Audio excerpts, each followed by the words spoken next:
Good evening. This is Chairwoman Jane Lichter, and I now call to order the meeting of the Board of Education of Baltimore County for Tuesday, February 25th, 2025. I invite you to recite the Pledge of Allegiance to the flag to be led by Ms. Chika Kalu. We will then have a moment of silence in recognition of those who have served education in Baltimore County.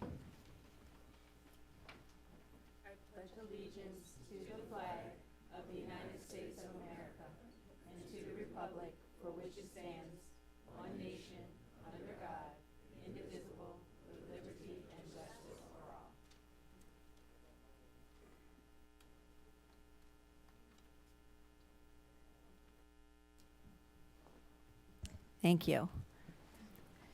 Before we start, I just would like to thank everybody for their patience and apologize for the delay. We really, truly try to start on time, but tonight we needed a longer closed session. So thank you for your patience. Tonight's Board of Education meeting is being broadcast through the BCPS online live meeting broadcast and on BCPS, Comcast Xfinity Channel 73, and Verizon Fios Channel 34. In order to efficiently conduct this meeting, all voting items this evening will be done by roll call vote. The first item... Are you watching and listening at the same time? The first item on the agenda is the consideration of the February 25th agenda. Dr. Rogers, are there any additions or changes to tonight's agenda? I am unaware of any additions or changes to this evening's agenda. Madam Chair, Yes. I would like to invite a motion to amend the agenda to add an item to propose a resolution regarding immigration enforcement in Baltimore County Public. Is there a second? Okay, thank you, Mr. McMillian. May we have a roll call vote, please, for the additional agenda item? Ms. Frempong? Yes. Ms. Booker Dwyer? Yes. Ms. Harvey? Yes. Ms. Chike Kulu? Yes. Ms. Stelusky? Yes. Dr. Savoy? Yes. Mr. McMillian? Yes. Ms. Pumphrey? Yes. Mr. Young? Yes. Ms. Dominowski? Yes. Ms. Lichter? Yes. Thank you. What, sweetheart? So we can place it before information, before J, as new J. So the additional agenda item will become J, and then information will become K, and so forth. I'm sorry. Was there any? We didn't do a discussion on the additional agenda item. Now, Ms. Pumphrey said I can't. Is there any? I guess I really can't. Okay. The revised agenda is approved. Period. Okay. All right. The next item on the agenda is personnel matters, and for that I call Mr. McCall.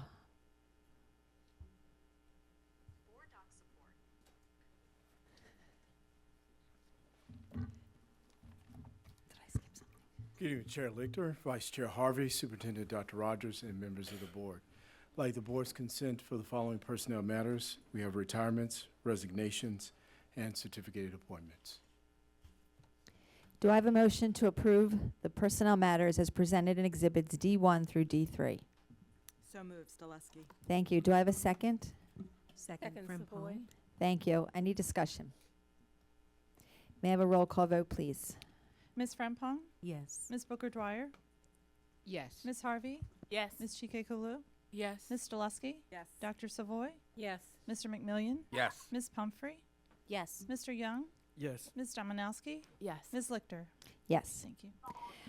I going back one agenda item for those of you who are following closely. I skipped closed session. Earlier this evening, the board met in closed session pursuant to the Open Meetings Act for the following reasons: to discuss the appointment, employment, assignment, promotion, discipline, demotion, compensation, removal, resignation, or performance evaluation of appointees, employees, or officials over whom it has jurisdiction, or any other personnel matter that affects one or more specific individuals, and consult with counsel to obtain legal advice. The closed session summary and the open session information summary can be found on board docs under this board meeting agenda.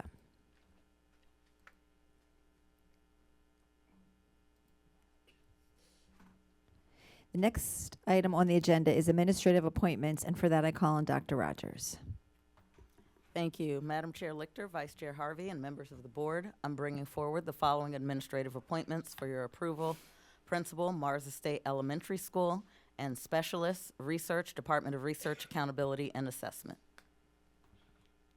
Do I have a motion to approve the personnel matters as presented in Exhibit E1? So moved, Pumphrey. Thank you. Do I have a second? Second from Pong. Thank you. Any discussion? May I have a roll call vote, please? Hello. Ms. Hen, Yes. Ms. Frempong, Yes. Ms. Booker Dwyer, Yes. Ms. Harvey, Yes. Ms. Chike Kalu, Yes. Ms. Jaluski, Yes. Dr. Savoy, Yes. Mr. McMillion, Yes. Ms. Pumphrey, Yes. Mr. Young, Yes. Ms. Dominowski, Yes. Ms. Lichter. Yes. Thank you. Thank you.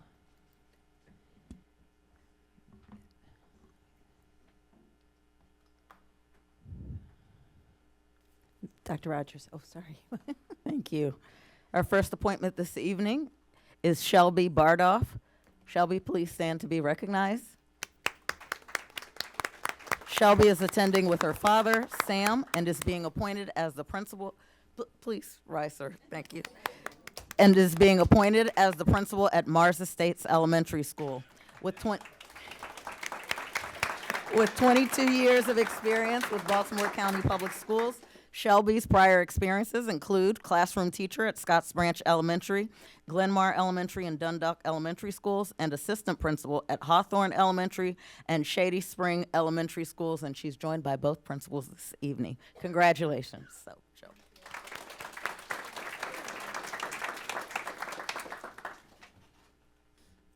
Our final appointment for this evening is Dr. Brock Couch. Please stand. Brock is attending with his significant other, Chris Scrivener, and is being appointed as the Specialist Research in the Department of Research, Accountability, and Assessment. Brock's experiences include Center of Acoustic Research Education STEM Assessment Advisor at the University of New Hampshire and Assistant Teaching Professor at Loyola University. Congratulations and welcome to BCPS. And congratulations to both of our appointees. I do have a special congratulations for Shelby. I was able to watch her journey as an AP, and I'm thrilled for you in your new role as principal of Mars Estates. So congrats. Our next item is public comment. This is one of the opportunities the board provides to hear the views and receive the advice of community members. If not selected to address the board, members of the public may submit their comments to the board members via email at boe@bcps.org. The Baltimore County Police Department's Homeland Security Unit and Office of School Safety has recommended safety and security protocols, which are posted in the boardroom and available in board docs and on the board's participation by the public website. While we encourage public input on policy, programs, and practices within the purview of this board and this school system, this is not the proper forum to address specific student or employee matters or to comment on matters that do not relate to public education in Baltimore County. Inappropriate personal remarks or other behavior, such as language that promotes violence against a BCPS employee or that disrupts or interferes with the content of this meeting, are out of order and will not be tolerated. Persons who otherwise disrupt or disturb this meeting will not be allowed to continue their remarks and will be escorted from the meeting. Please observe the 3-minute clock, which will let you know when your time is up. The microphone will be turned off at the end of your time or prior to that time at the discretion of the board chair. We'll begin with our school system affiliated groups, and the first one is Victoria Ramnarine. I'm sure I botched that up. And she is with the Special Education Citizens Advisory Committee. Oh, good evening. We're in the overflow room, sorry. Oh, overflow, uh-oh. Can you just pronounce your last name for me? Ramnarine. Ramnarine. Yes. Okay, thank you.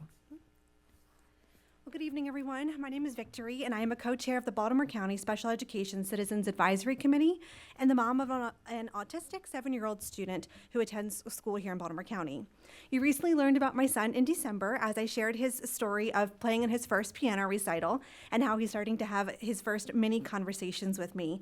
And I shared how crucial his current special education team is to his progress as a student here.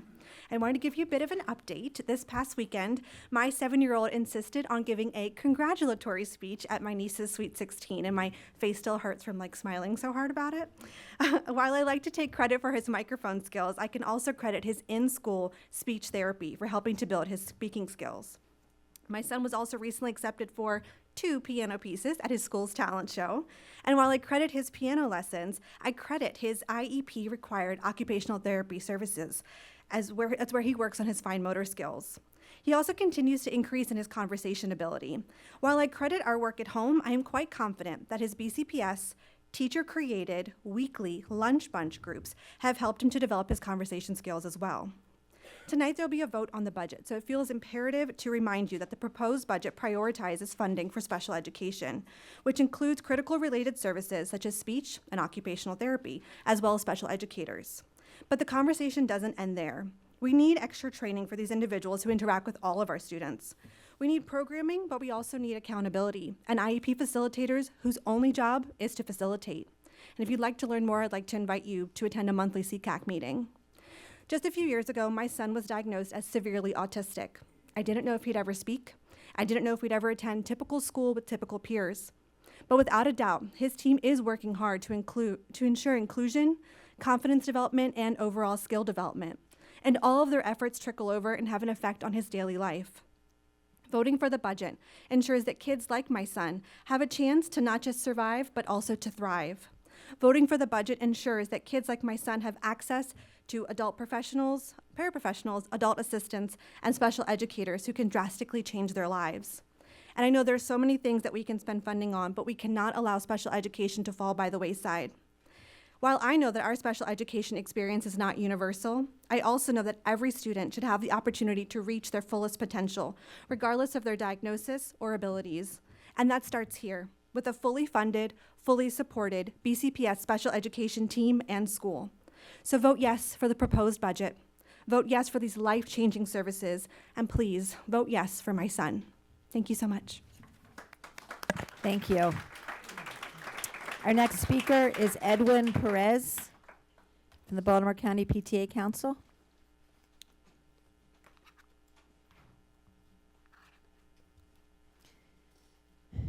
Good evening.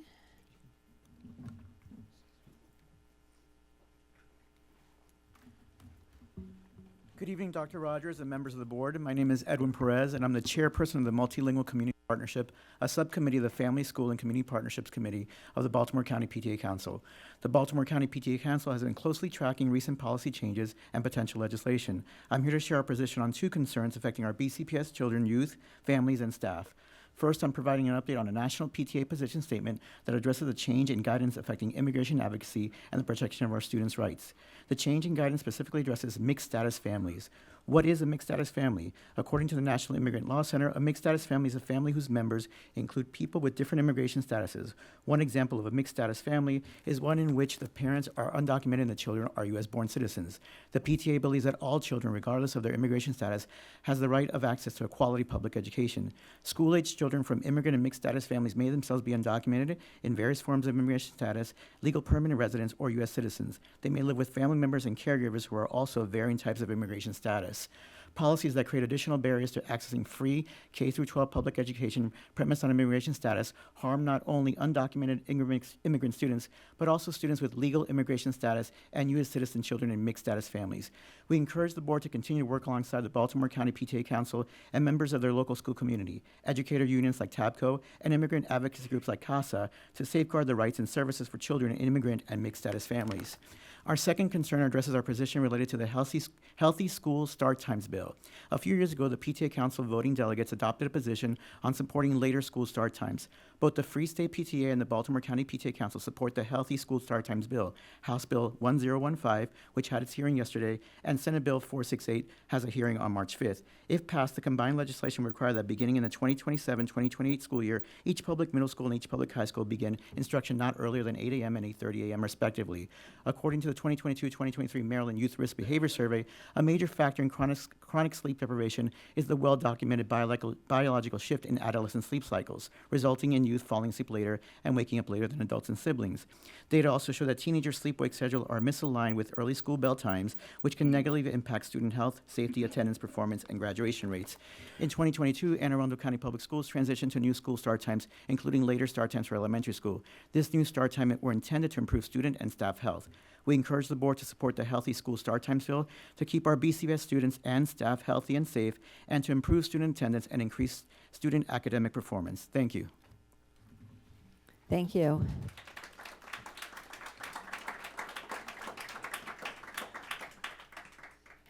Our next speaker is from our union groups, and that is Cindy Sexton from TAPCO.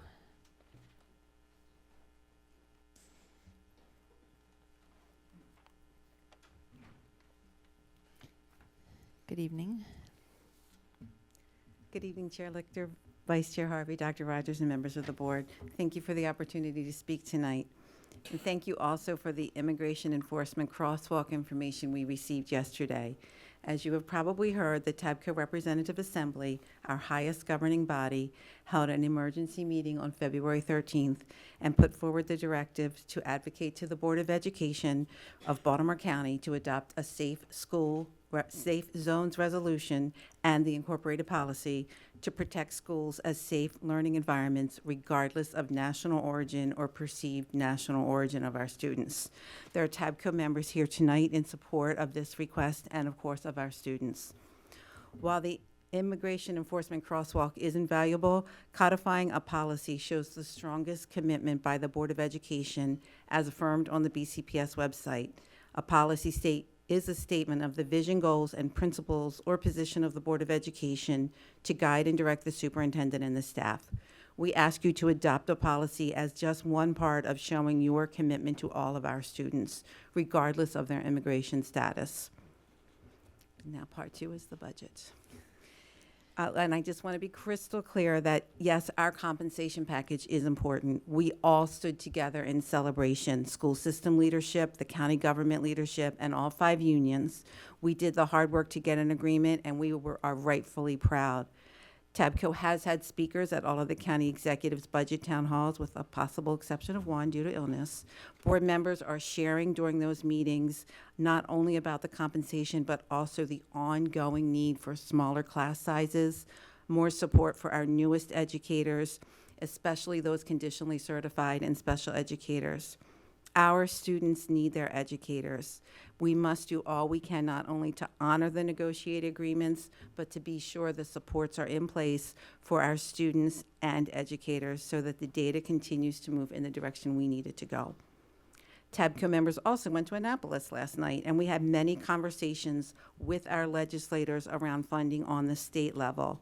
While there were educators from all the other counties, TABCO by far had the most people there, and they shared stories with what we need from our legislators to support our students and, by extension, our educators. We are in challenging times. There is no doubt about that. We must work together to get through this. There is a proverb that says, if you want to go fast, go alone. If you want to go far, go together. Let's work together, go far together, and get through these times focused on what is best for our students, because as always, they need us and they can't wait. Thank you. Thank you.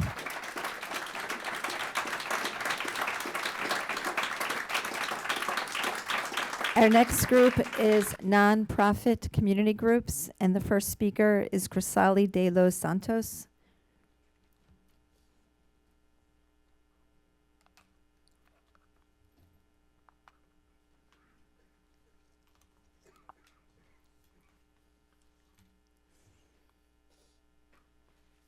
Good evening. Good evening. Good evening, Chair and members of the board. My name is Cristina, and I am the director at CASA for our Baltimore Central Maryland office. I am here joined today with parents, educators, our members of TAPCO, and most important, students for Baltimore County, just to say that we need you guys to step up and make sure that you guys do everything in your power to protect immigrant students. Most of you might already know about CASA, but if you don't, we are a nonprofit organization, national organization with deep roots here in Maryland, specifically in Baltimore City, Baltimore County, PG County, and other counties in the area. And we work every day to make sure that we fulfill and empower our immigrant and working class families to be their own leaders of their liberation. Immigrant students already face significant challenges when it comes to language barriers, cultural adjustments, and navigating a system that was not created thinking about their needs. On top of this, they live in fear, constant fear that their personal information might be shared with ICE, which could endanger their safety and their family's safety. This is a burden that no students or family members should have to carry. We've been working closely with a lot of educators in Baltimore County and administrators across several schools, providing Know Your Rights workshops, resources, and creating family safety plans. While many school staff and members are eager and ready to support the immigrant community, we need to make sure that there's a strict guidance for all Baltimore County public schools so that everyone knows how to support and how to keep children safe in school. We can't be in every school, so we really rely on your leadership to make sure that every student has access to the resources that they need. And it's time for the board to be proactive and not reactive. And being honest, this is already too late for our students.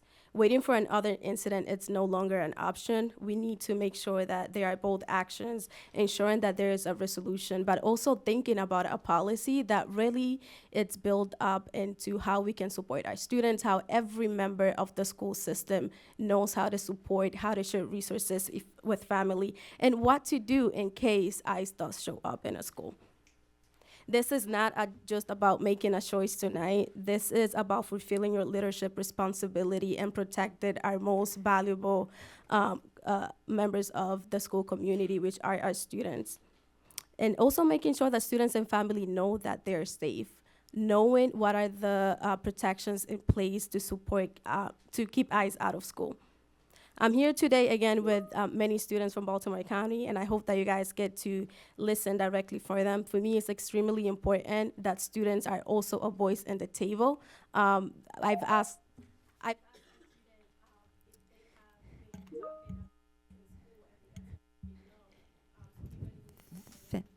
Thank you. Thank you.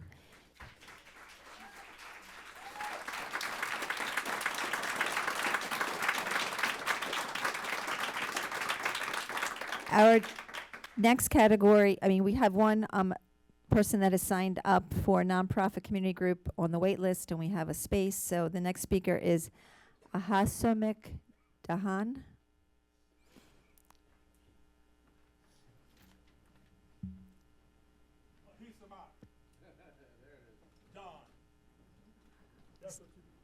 Mr. Don, I apologize for the botched up name.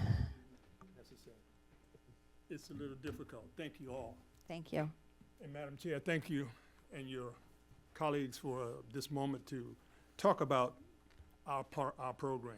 City Ranch is a nonprofit program using the equine industry to bring programs of STEM, career opportunities that exist in the equine world, the traumatic ability of the horses to help bring about changes in the youth and adults too, for that matter.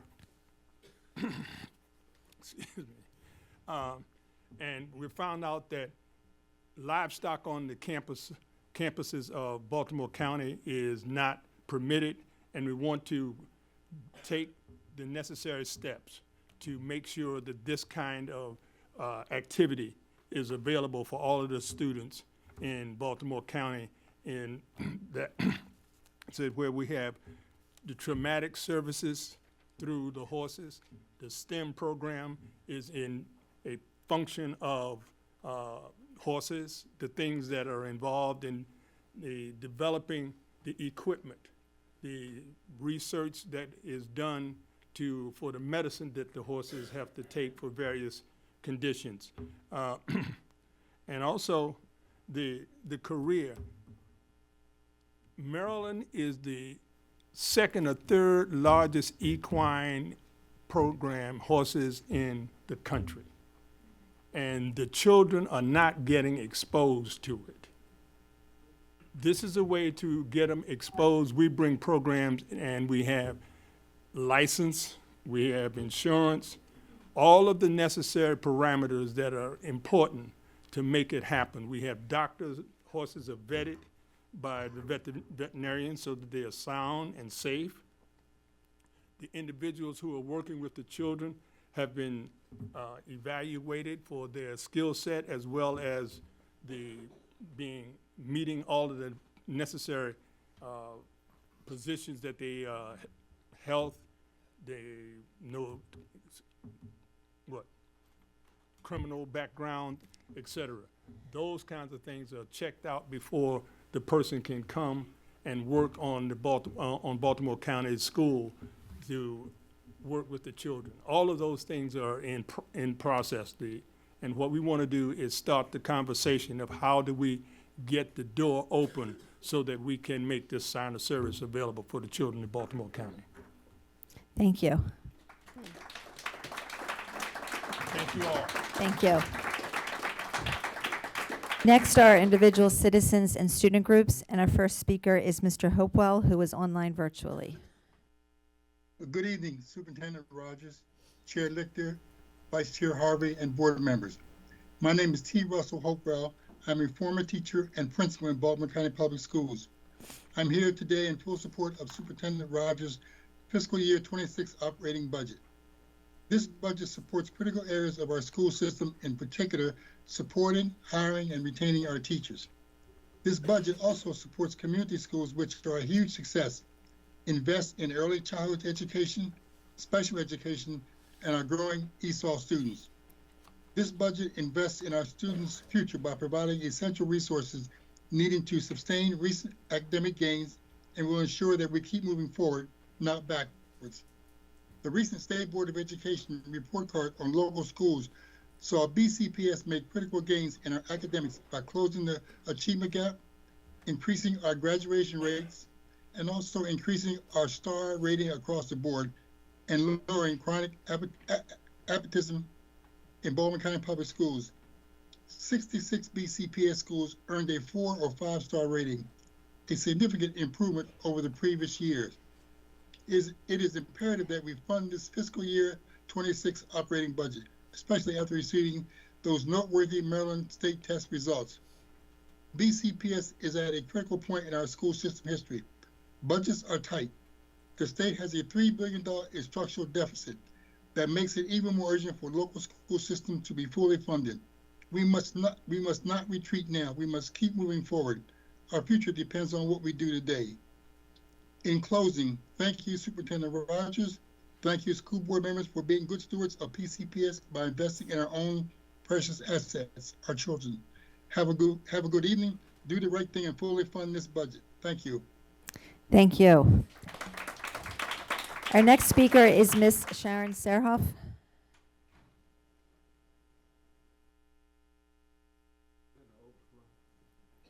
Okay.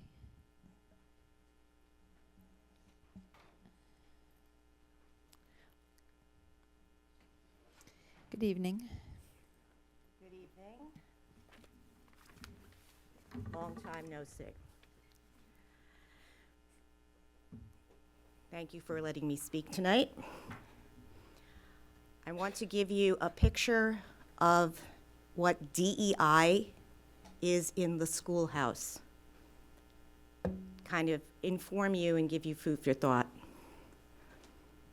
I often hear in my profession, following a 504 or an IEP is unfair to the rest of the class.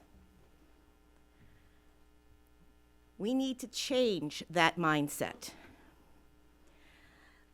Let me tell you what DEI actually means in the schoolhouse. Closed captions, flexible class schedule. I need to be in the schoolhouse half day, or part in the morning and part in the afternoon. Extended time. Use of devices, and that includes cell phones, for things like taking pictures of notes, typing information, audiobooks, magnifying print, organization of assignments, communication when I'm not verbal, accessible buildings and entrances. I can't tell you how many times I'm late for an IEP meeting because I have to climb stairs from a handicap parking space, which, by the way, is also DEI. Stair lifts, special transportation, diverse instruction and placement, additional adult support, my favorite. Realizing that individuals with disabilities are individuals first and not on a disabilities list. And that's something I often hear. They're not on the list, therefore they can't have an IEP. There is no list. Did you know that gifted students can also have disabilities and need an IEP? That's DEI. Leveling the playing field. I shouldn't have to say that 40 years after, or 50, almost 50 now, after IDEA first came into effect. DEI is special education.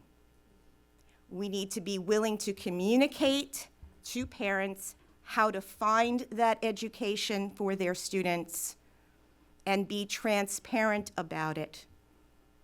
Something that I was going to speak about when I wasn't able to get on public comment, and hopefully I'll be able to speak about it next month when I have more information. Thank you. Our next speaker is Mr. Ralph Jaffe.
Good evening. Let me know when to start. You can start now. All right. First, I want to make sure that I mention the following three people. That's Tracy Gover, and that's also Brenda Stifler. They have been helpful. However, the fact that there have been, please, board members, please make notation of this. There have been at least 126 different individuals who made a phone call to either the board or to Dr. Rogers saying one of two things. They want this program adopted, or they're saying they want Dr. Rogers to meet with me. The last person who called, I was there, a neurologist called up on Sunday night. I was there when he made the phone call.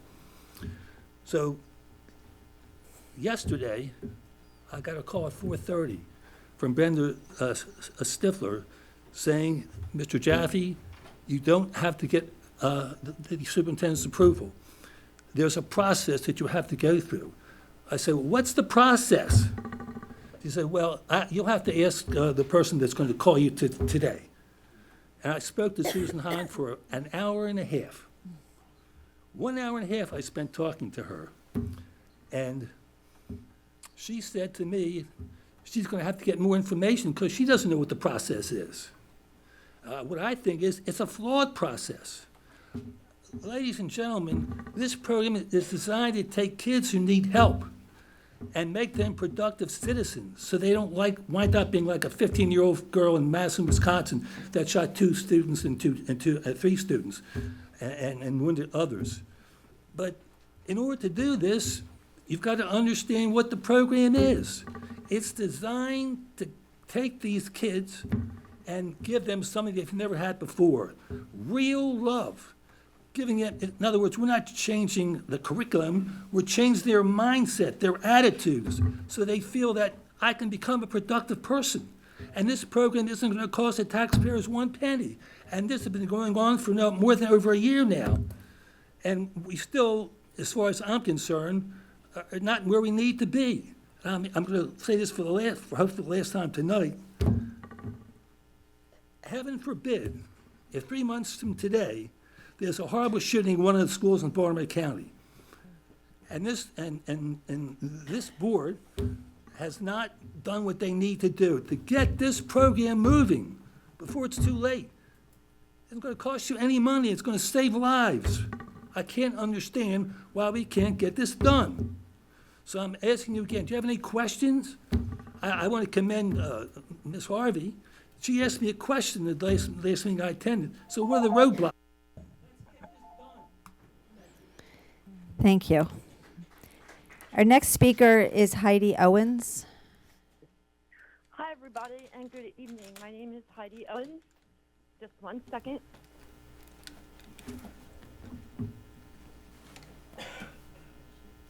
Sorry about that. I'm virtual because I'm at home with my pre-K kindergartner. That's okay. I work for Kelly Services. I'm a substitute teacher, but I just want to make it known that this is Heidi Owens speaking. I'm not speaking on behalf of my employer. Like, this is just me speaking. So I've had the privilege of going to basically almost every school in Baltimore County, all the different zones. And I'm an outsider looking in. And what I see with these classrooms, if you want to get down to the basics, the classrooms need LED lights. I am absolutely mortified at the fact that so many of these schools have the outdated fluorescent lights that hospitals and doctors' offices don't even put up anymore. I mean, it's LED light bulbs. I think that is good. In addition to that, a lot of these schools, it's an endearing way, but they're like a little gingerbread house, a little cottage. The windows are not very big in a lot of the schools. Natural light is one of the best, if not the best, for the learning environment, okay? And the teachers also need to adopt opening their blinds. I've had teachers keep their blinds closed because they don't want the students to be distracted, which doesn't make sense to me because natural light is very healthy, okay? So infrastructure, definitely the lights. Kids are always hungry, and I know that Baltimore does its best to give snacks, but not all grades are getting these snacks. Like the pre-K and the kindergarten get the snacks, High schoolers, every single kid needs to be able to have a snack time, not just because they're little. And I know because I see these kids, they start getting irritated by like 2 hours before dismissal is, I like to call the chaos hour. And I'm telling you, the kids are hungry. And so, like, come on, snacks, not that hard. And then the last thing, I really want to get on board with everybody changing the mindset. So I am becoming a graduated Silva Method meditation instructor, okay? So basically, the Silva Method is a very simple technique that teaches kids as early as preschool how to close their eyes, count backwards, and associate something in their brain that needs to be changed for the better. actually, the Eagles, who won the Super Bowl this year, they actually Thank have you, a silver thank you, Miss message. Owens. Yes. And I know so- you can't see it, but a lot of our audience closed their eyes when you said close your eyes and count backwards. So thank you for that hint. Our next speaker. Oh, okay. Thank you. Our next speaker All right. is Mr. Lloyd Allen.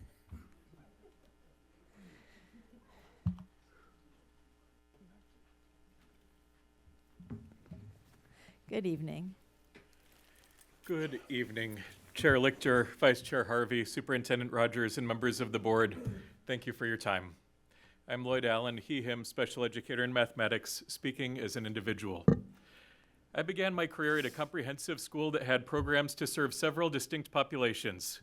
One of those populations was students who are now referred to as multilingual learners. As an algebra teacher, I was often a student's first English language math teacher. Some students already knew the math, but learned classroom English and BCPS routines through my algebra, as the symbols and content were already familiar to them.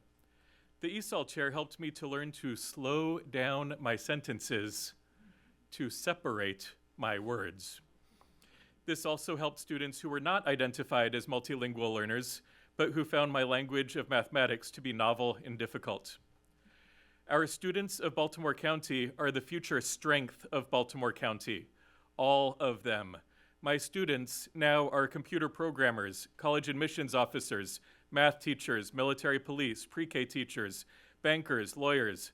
The persons who had been my students slice meat at the deli counter, help customers to understand their prescriptions at the drugstore counter, create and crack codes to keep our country safe, and own businesses that keep the economy moving. In order for today's students to become tomorrow's society, they need to feel safe while they learn. This applies to each student who walks through the doors of each and every classroom.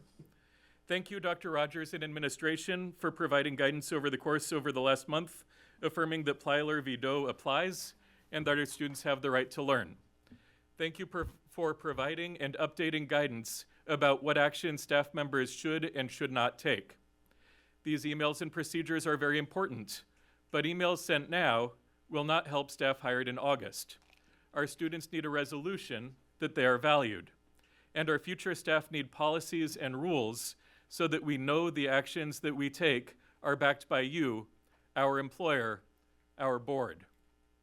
Thank you for posting electronic resources so that we know that we have a place to point students with questions. Please require these resources in the policy. Thank you for reminding us of the procedures for protecting our students and their families through safe handling of appropriate information. Thank you for directing the leaders at our work sites to give us the procedures that we need to follow if there is an incident, and in particular, which personnel are and are not involved in such incidents. I hope that we never need to implement these procedures, but I would note that model policies have been developed around the nation since at least 2017. This is not a new issue, it's just something for which we're now feeling the urgency. Board, I again as an individual look forward to your codified guidance and will appreciate your legacy on setting an appropriate resolution, which is belief and policy. Thank you. Next are public comments on Board Policy 3160, review and approval of school-sponsored activities. And our first speaker is Ms. Heidi Owens.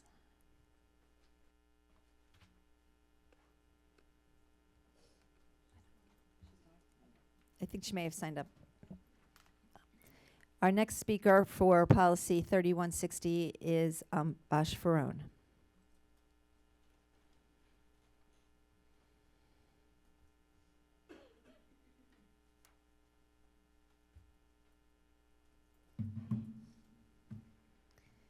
Good evening.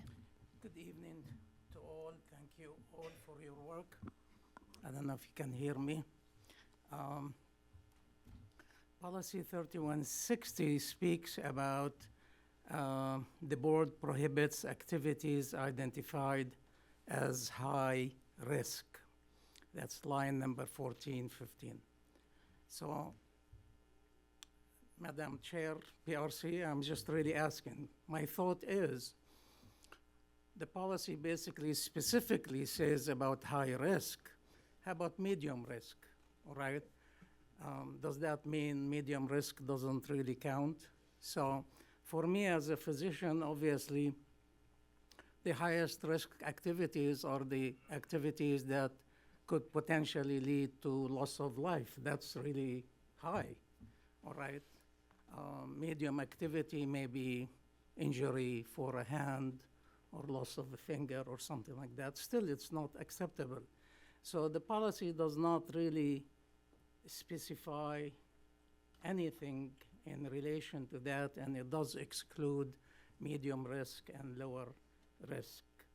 I don't know if the school system is covered for the amount of risk being high or medium or low. I would assume so, but I really hope somebody can shed a light on that. And if you, the school system, have an activity that obviously could involve parents and outside persons, my question to you, do you, the Board of Education, foot the whole bill, or is it the people or the organizations that holds the activity would pay some of the cost in relation to the risks? So I wonder if you can really opine on that. Again, Madam Chair, I honestly don't mean to criticize anything. I am just reading it as an individual that basically thinks outside the box that is very short, and I hope you would answer me. Guess what? You get to stay right there and comment on our next policy, 7240, school site selection and acquisition. So next policy, 7240, talks about established procedures, and the procedures must comply with the state and local laws and regulations, line number 23. So, Madam Chair, I asked you this multiple times before, and I've never really received any answer. Actually, I don't really receive any answer to any of my emails, and I don't know truly why. So the question is, there is no federal written here. So I'm asking you as a, not as a lawyer, I'm not really a lawyer, but I'm playing the devil's advocate.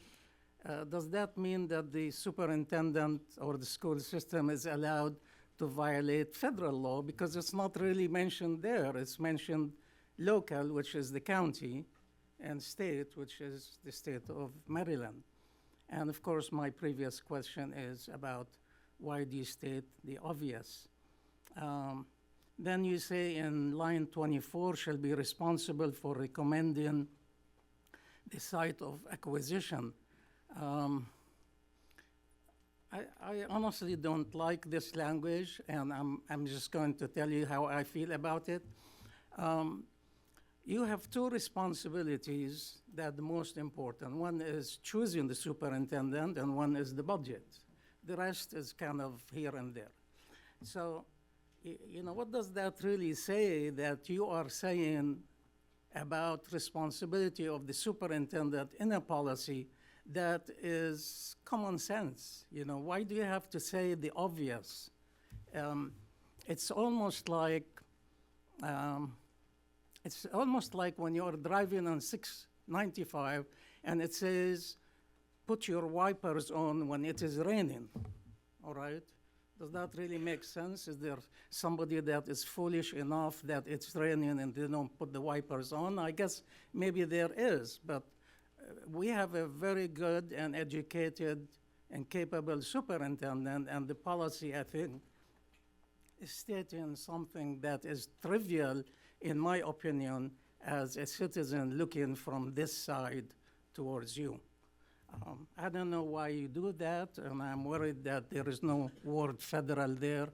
I think you should have federal. If you have states, and you have local, you should have federal. I don't think you should be allowed to violate federal law. Thank you. And the third policy for comment is 7310, design and construction costs. Policy 7310 says, line 15, shall establish guidelines for the development of system for estimating the cost of individual capital projects.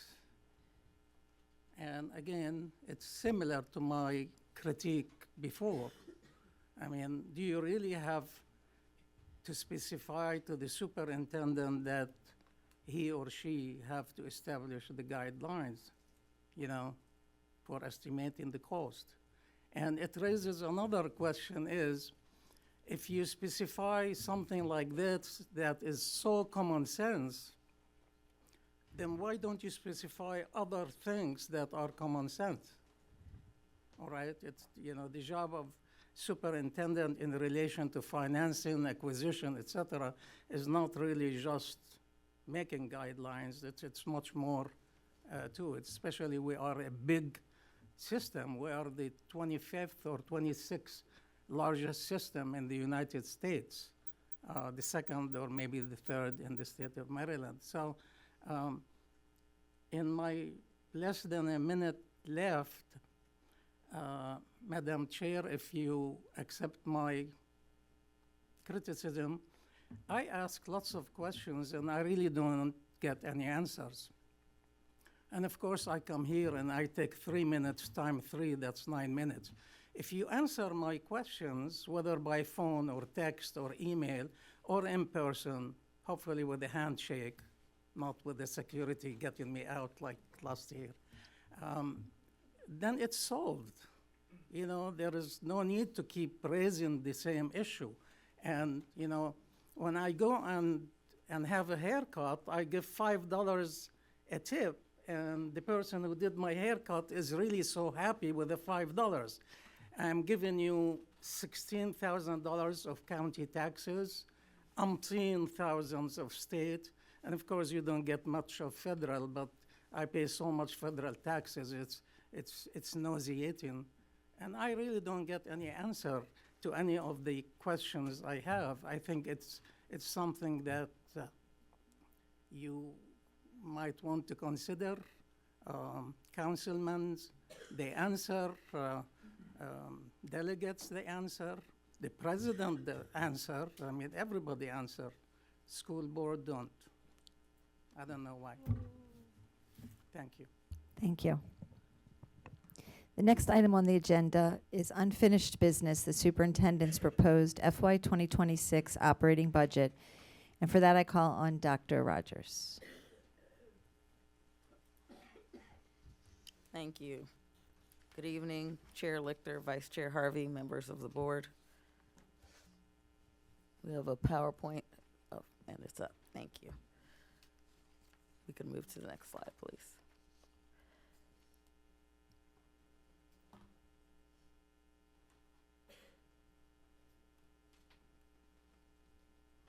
All right, it's working. This evening, want to review some important information regarding the fiscal year 2026 operating budget with everyone who is here and watching from home. This slide, again, details the request to the budget. The general fund, as well as the special revenue fund, account for the operating budget subtotal. You also see other reporting categories, including the internal service fund, capital projects, debt service, and enterprise fund. Important to note, the capital projects fund, as we've mentioned before, is large due to several upcoming major capital projects. Several of those projects over the next 5 years are depicted on this slide, including 3 high schools, which this is the first time in BCPS history that we have built 3 high schools at one time. Lansdowne High School, Towson High School, and Delaney High School.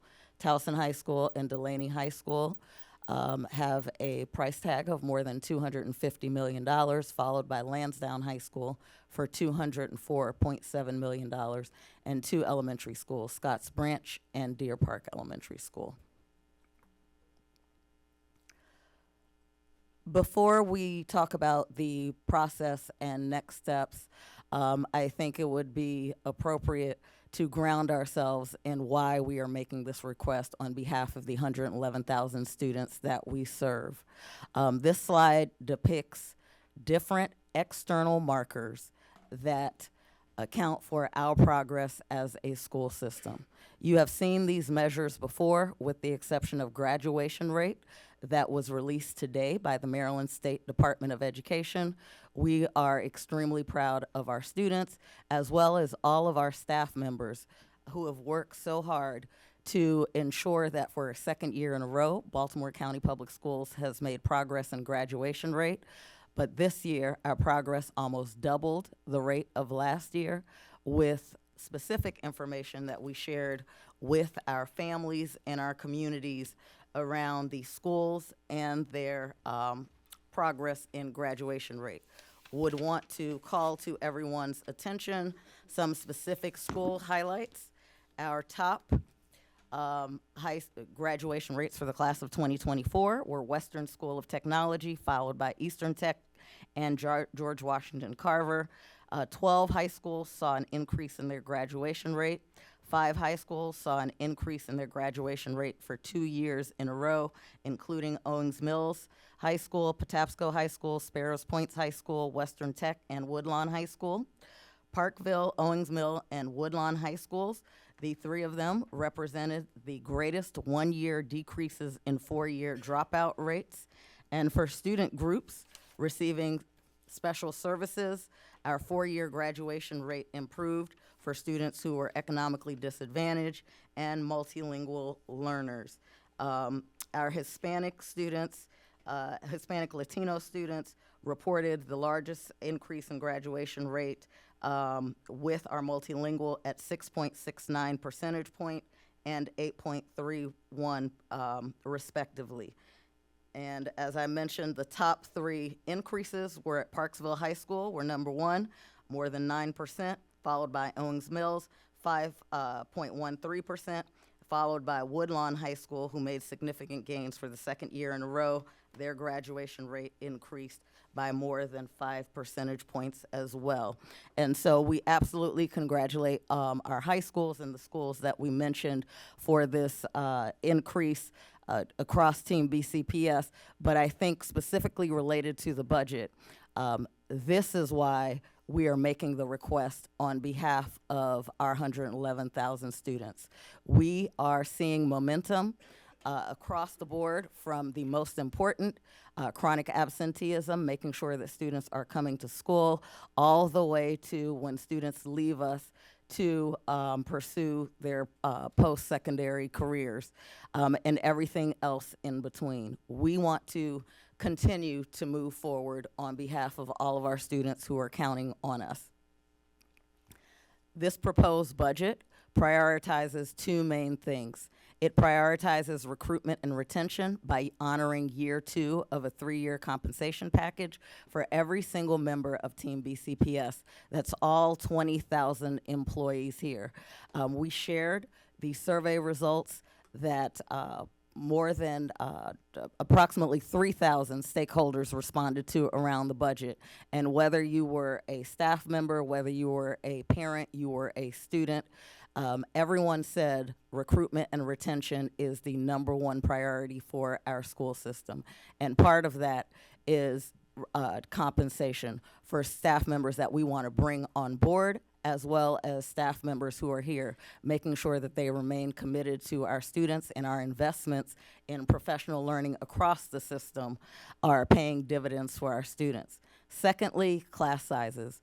We have heard across the state of Maryland that class sizes have increased over the last several years. In our proposed fiscal year 2026 budget, we preserve and protect our current staffing allocation formulas for all students from pre-K through grade 12. And so one of the things that I started sharing with members of Team BCPS in October was around the challenging fiscal landscape. When we started to hear information regarding the governor and comments around Blueprint, I've provided updates to Board of Education, provided updates at our press conferences, and messages directly to members of Team BCPS. It is absolutely correct to say that there is uncertainty in terms of the fiscal landscape. Everyone here knows that I have spent the greater part of the last 4 weeks advocating on behalf of Team BCPS locally as well as at the state level, including testifying twice to different committees on bills that would impact the amount of funding that we would receive from the state. That work continues. That advocacy continues.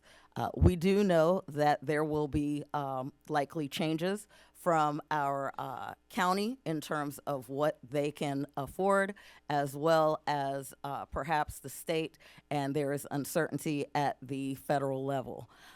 It is important for everyone to note that this is a process. This is step one of our budget process. As last week, I met with the county executive. I believe that was Tuesday.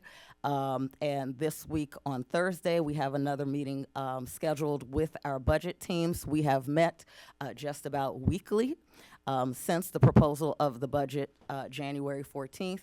And it is an iterative process where we will continue to meet and go back and forth. I will answer questions. I will testify in front of her. I will make a presentation in front of her team, answer any questions that they have, and we will continue to work through the process before they come up with a number. It's also important to note, as we have received questions about what happens if we receive less money than what we proposed, is that that is not atypical for Baltimore County Public Schools.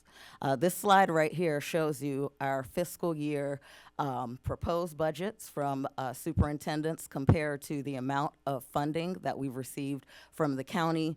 And in green, you see the difference between what we requested versus what we've received. In 9 out of the 11 fiscal years depicted on this slide, Baltimore County Public Schools has received less funding than what was requested from the county. Those numbers range anything from, if we're going 1% or above, $15 million to $121 million less than what we've requested. This is not uncharted territory for us. You'll note also, if you look at the second blue category, that we have asked for $100 million or more in the recent history, starting with, or near $100 million, starting with fiscal year 2020, 2021, followed by a request of $149.7 million in 2023, and then this year the request for $100.3 million. Important to note, in red in the green sections are those years that we received more than 5% less than what was requested. In terms of how we go about the next steps, just as a reminder to everyone, we receive most of our budget, a majority from our Baltimore County, the local partners, followed by the state budget, and a smaller percentage by federal and other sources. 83% of our budget is focused on salaries, wages, and benefits for all of our 20,000 employees. It is a mathematical problem.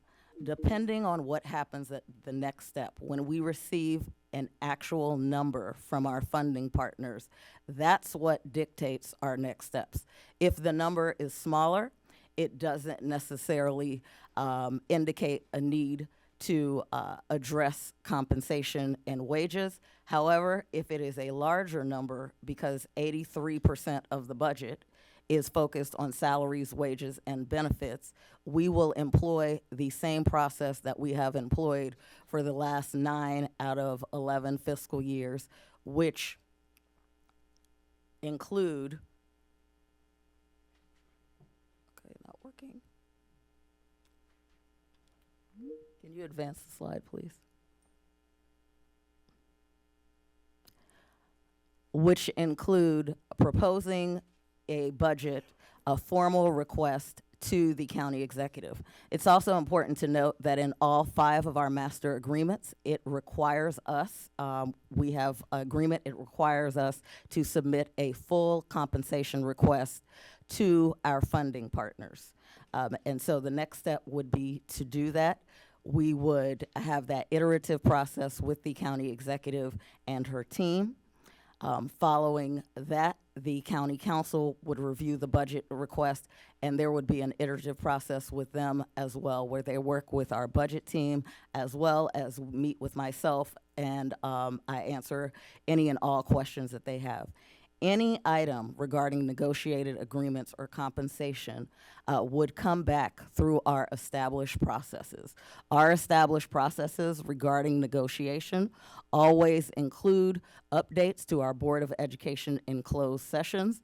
Board of Education provides feedback. We take that back. Our chief negotiator takes that back to work with the unions. Any decisions that the Board of Education makes in closed session, those actions are then affirmed in open session.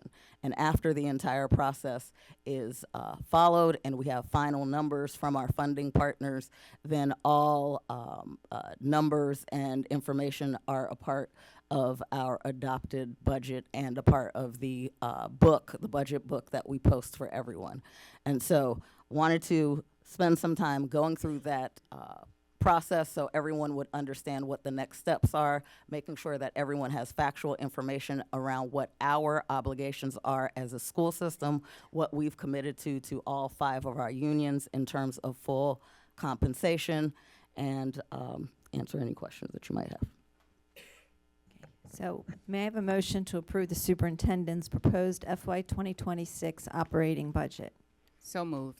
Thank you. Is there a second? Second. Thank you. Discussion. Ms. Pumphrey. Can you go back to that? I don't know if you can go back to that last slide. I just have a question about the steps in the process. So you talked about the negotiated agreements. Other changes in the budget that have to be made, is that brought forward to the board, or how does the board find out about those changes if we don't get the funds asked from the county?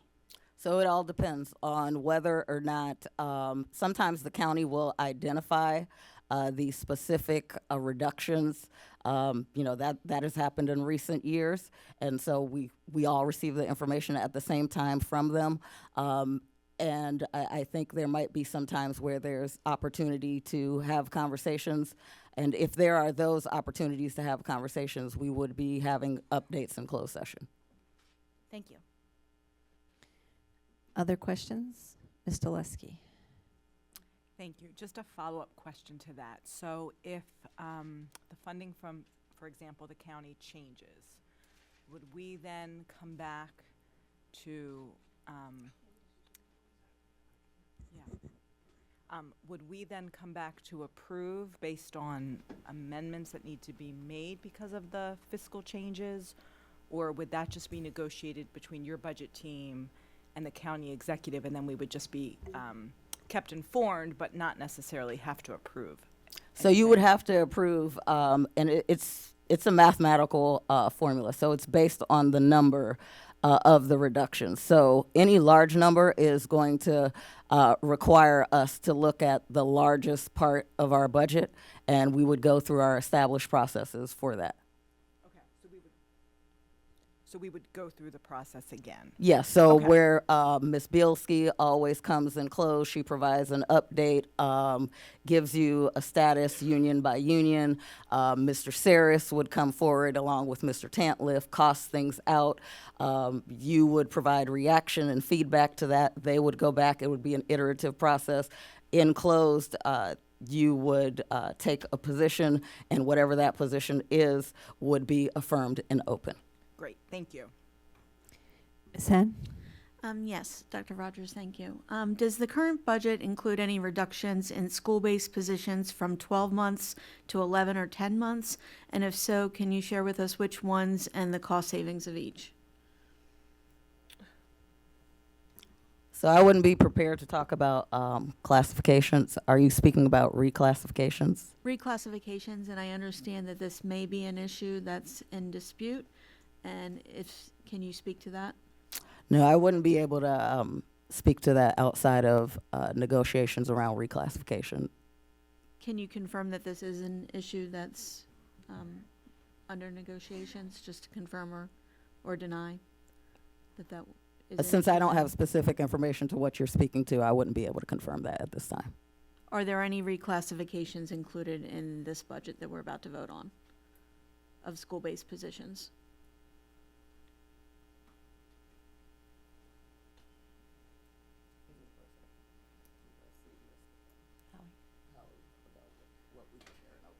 Okay, we're going to take a pause.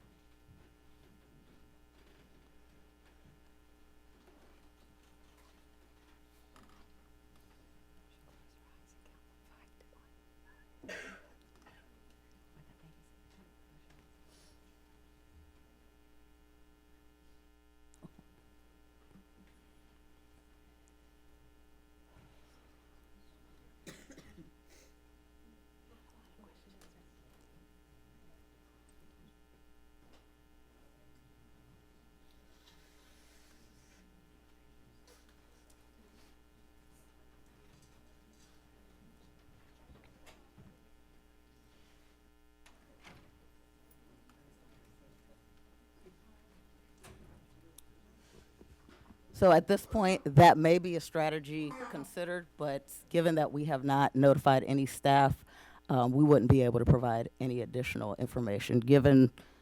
Depending on where we land with numbers, that might be a strategy that we have to consider. Okay, thank you. So at this point, the current budget does not include any reclassification of school-based employees as it currently stands. That may be a strategy we would have to consider. Thank you. And my follow-up, and you may or may not be able to answer this as well, but are there any positions being eliminated that support new teachers and or conditional teachers? And if so, can you speak to which positions and how many are being eliminated? No, there are no positions being eliminated that support new teachers or conditionally supported teachers. We are likely going to restructure how we provide that support, maximizing grant funding, but the statement about providing less support is not an accurate one. Okay, and I have one last question, Madam Chair, if I may. When you mentioned to the board that you met with principals to discuss the adjustments to their budgets based on the 10% reduction in per pupil allocations, and they mentioned that potential areas for savings, I'd like to know if you could share any more information about that. And to give you an example, one high school reported a reduction in its budget for extra duty activities of $35,000. Can you speak to whether that amount is average for a high school and how many student activities would be discontinued as a result of that reduction? Thank you for that question. I would like to again share that we have made no reductions to budgets for extra duty activities. What we have shared, and I believe we have this posted on Budget 101 as part of the budget questions, is you had a past practice where some people would overspend their budget allocation, and people were asked to maintain their budget allocation. As a matter of fact, this budget includes a line item, I believe it's $1.06 million, which is a repeat from last year for mandatory EDAs. So all 176 schools receive funding for 3 mandatory EDAs that they don't have to take out of their school-specific allocation. That is additional in the budget for FY26. It was additional for FY25, and there were no cuts made to the formulas last year or proposed in the FY26 budget. Schools were asked to adhere to the budget and not overspend by I think you mentioned $35,000, as that has an aggregate impact. So no one should have to cut if they're remaining within the budget. The extra duties allocation has a handbook that provides some guidance in terms of accountability, in terms of student participation, meetings, etc. All of that was reshared, I believe, late summer and throughout the fall with all of our schools. So just for the viewing public, there were no cuts made to EDA budgets. There were additional funds provided this fiscal year, as well as there's a line item for the upcoming fiscal year. And understandably, that's up to the principal in terms of their overall fund to elect to fund additional EDAs above the 3 that are centrally funded and mandated, as you said. So anything above the 3 are elective for that principal to fund. What was cut was the overall pot of funding available to schools was reduced by 10%. So it's up to principals to determine where those cuts are made. So what I'm asking is, of that $35,000 that was cut by one school for extra duty activities, what would that equate to? 10, 11? Does that sound, is that an accurate estimate based on 3,500, 3,300 per activity? No, I in would terms of disagree. stipend per staff? I would disagree with that statement because those are two very different budget line items. EDAs are one budget line item, which there's an established budget for that, and then they get on top of their budget, which is based on enrollment and level. They receive funding for 3 additional EDAs. That's very separate, and we've posted that response as well to the 10% non-salary reduction. The process that I'll share for the public that we followed was meeting with all of our principal groups as a part of PLD to share with them that we knew we were going to have to tighten our belts. We were going to have to bring in some savings as we moved into the FY26 budget. They had an opportunity to speak with each other about changes that they felt were reasonable that would not impact their programs. And then we had a whole group discussion. We did this by level and by zone in elementary where the 10% came from. So the 10% it has nothing to do with EDAs. The 10% goes towards buying additional things. In some schools, they talk about they receive the message at the end of the year, the 4th quarter, that says you have to spend all of your funding, and they just buy. And so that's how they came up with the 10%. It could be, I don't know, stickers. It could be additional cups, additional printing, things of that nature. But one of the data points that we used was the quarterly spending for the last 3 fiscal years, the budget compared to the actual expenditures to make that decision. And so those two are very separate. EDAs is a very separate line item compared to the non-salary school budgets that principals received, and they were integral part of this process. Thank you. And you answered the second part of my question, which was, thank you. That was the second part of my question, was what areas were they, did they seem realistic to cut? And you mentioned some specific supplies. Were there any other areas that they mentioned that they would cut out of the 10%? None that come to mind. Thank you. Other board members? Ms. Domanowski? Yes, thank you. First, if it's okay with you, I wanted to give you an opportunity to clarify an answer to a question I incorrectly phrased at one of the last meetings in regards to college and career readiness. The budget line item found on page 144, while it looks like a cut in budget when compared to the 2025 budget line item from 2.6, which is found on 268 of 2025, to 1.2 in this proposed budget. In fact, it's not a cut, but a transfer of charges to a different department and will not have any effect on the college and career readiness programs that BCPS has to offer our students. That is correct. No more clarification. I wanted to give you a chance to No, that is correct. The AP exams were moved over to the department that administers the AP exams for the entire district. Okay, thank you. You're welcome. And then if we could go to slide number 4, what are the safeguards, if any, in this budget that we are making at the school level to ensure that these staffing allocations are adhered to? I can only speak from my personal experience from a teacher and from my own 2 students who are in 2 separate classes in the same school building. their first graders and third graders, all their classes are 26 or 27 students.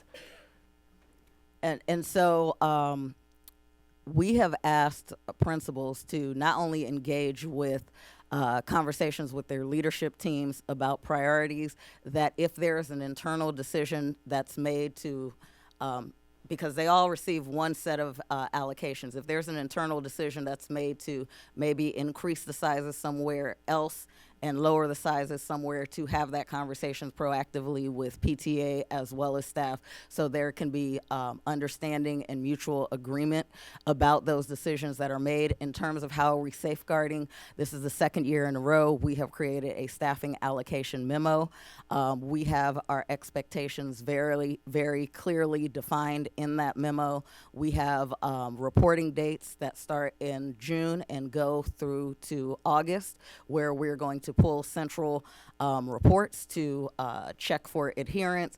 Principals also have the tools where they can pull those reports internally.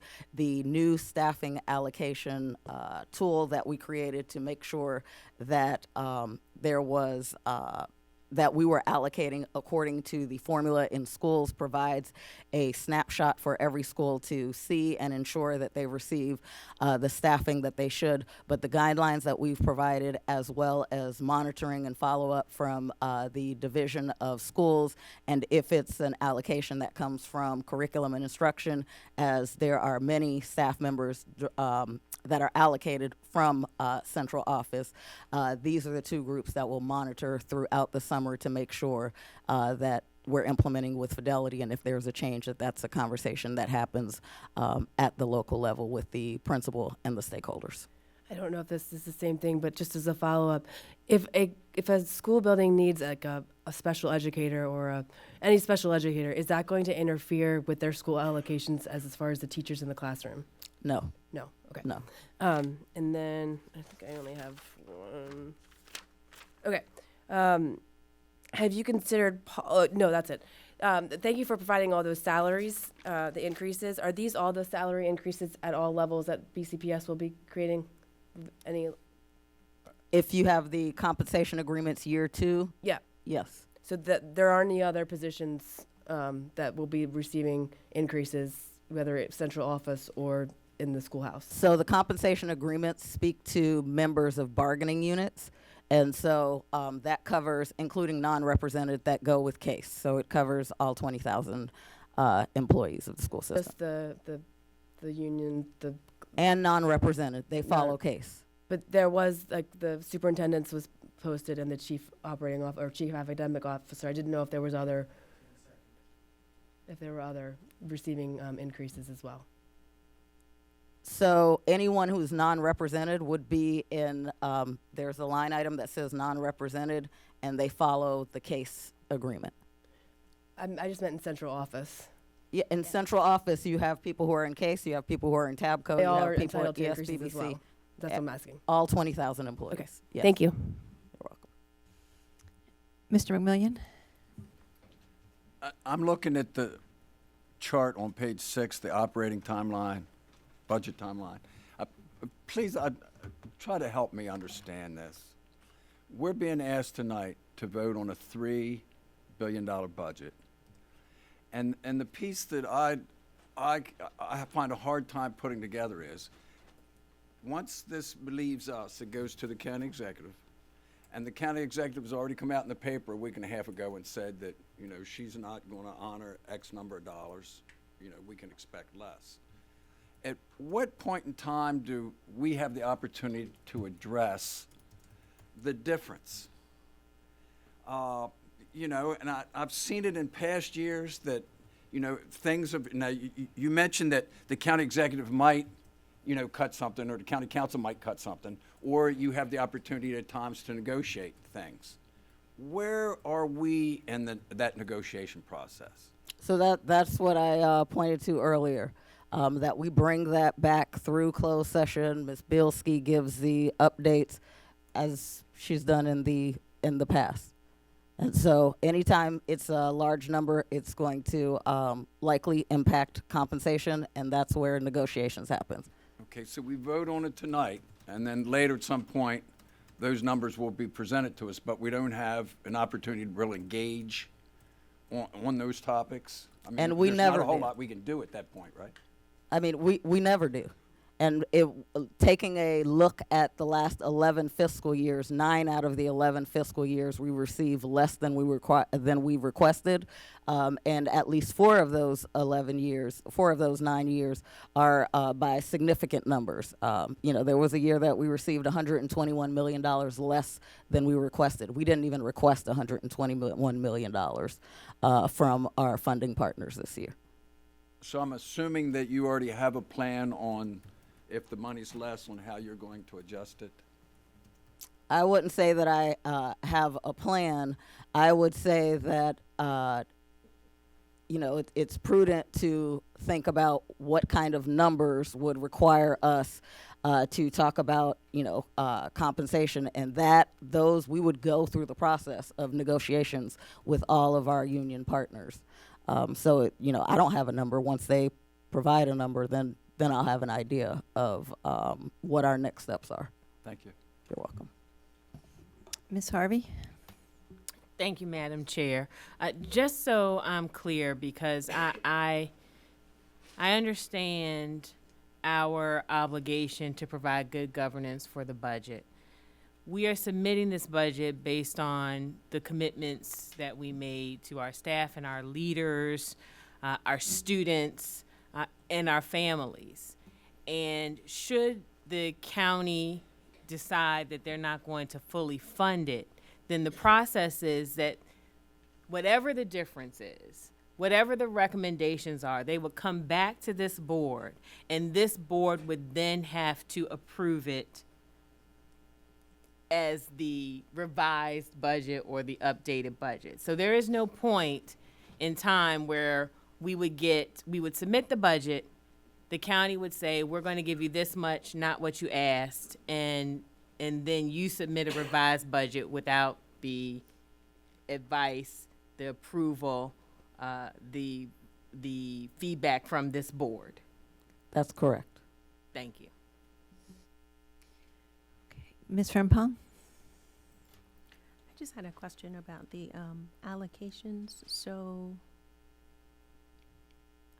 on slide 4, where it talks about those staffing allocations, it's a little bit different from Ms. Dominowski's, but it does still deal with special education. So not necessarily special educators, but do these numbers change at all if there are, for special education students who are in these classes but are still, like, they're not separated or self-contained, it's inclusive. So they're in these classes as well. Do these numbers change at all? Yeah, so the way that staffing allocations work, we count for every single student that's enrolled in the school, whether you are a multilingual learner, which you have specialized classes, ELD classes, or you're a student receiving special education services. In our dashboard that we provided a snapshot of, it even further delineates our students receiving special education services to students that are in the continuum of services who are included compared to our students that are in regional programs. And I'm looking out there to Allison to confirm many of the time those students are in self-contained programs.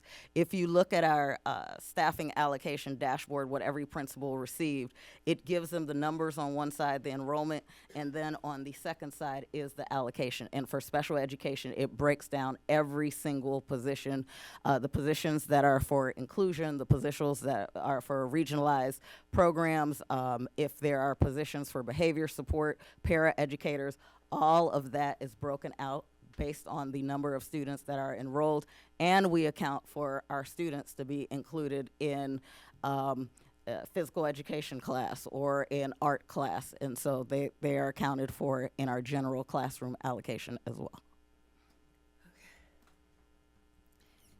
Dr. Savoy? The most recent data reveals that Baltimore County Public Schools is moving in the right direction, and it underscores the need to fully support the budget that we have.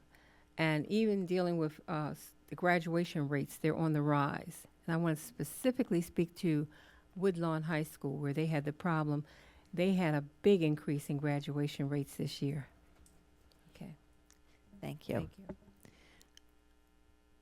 Other questions? Okay. May I have a roll call vote, please? So to approve the proposed FY 2026. A motion to amend. Okay, go ahead. Okay. I motion to amend the proposed fiscal year 2026 budget to include a pause on all non-represented, non-instructional or school building related salaries until we receive a full fiscal impact of those scheduled salary increases. Can you repeat that? Do you want me to type it in the chat? Oh,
thank you.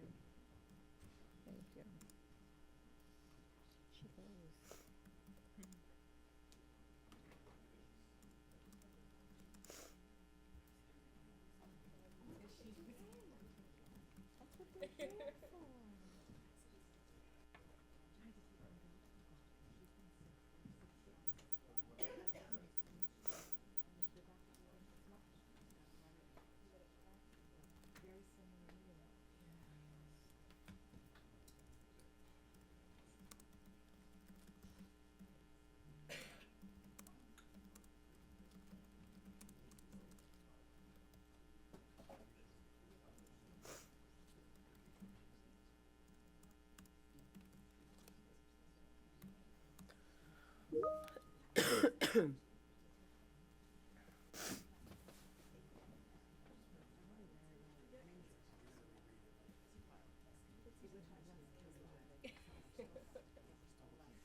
If you want me to speak to it, I mean, we'd have to go through the.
You get that feeling. Yeah. That wasn't you. No, that was. Because you sound like. I'm ready. I'm ready.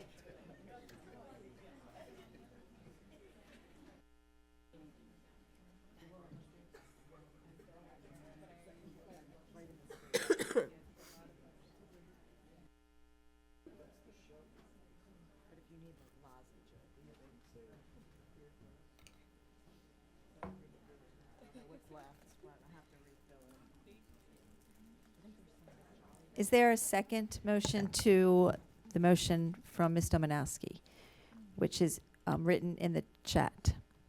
Motion to amend the proposed FY 2026 budget to include a pause on all non-represented, non-instructional, or schoolhouse-related salaries until a full fiscal impact of those scheduled salary increases can be presented to the full board. May I have a second? Okay, Mr. McMillian seconded. Okay, now discussion. Ms.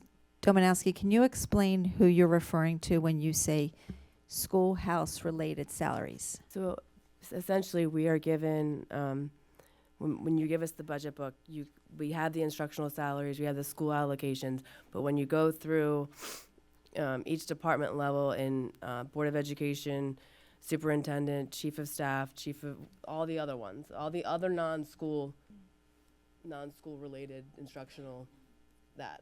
We're not given the breakdown, so I just want to know, I don't need to know how many there are, anything like that. I just want to know what the fiscal impact is of those FTEs that we are not given the actual numbers of. Did you mean or non-schoolhouse? Because you have it as schoolhouse. So Oh, sorry, did I not put non in front of that? Yeah, or non-schoolhouse, I did. I forgot a word, non-schoolhouse. I don't know if I can. So basically, everything outside of Appendix A. So would you consider bus drivers non-schoolhouse and non-instructional? Because they are, they're schoolhouse related, they drive the students to school. Where would you put para-educators? Schoolhouse. Secretaries. If they're inside of a school building, working directly with students, they're a schoolhouse related employee, an instructional employee. They drive the students to school.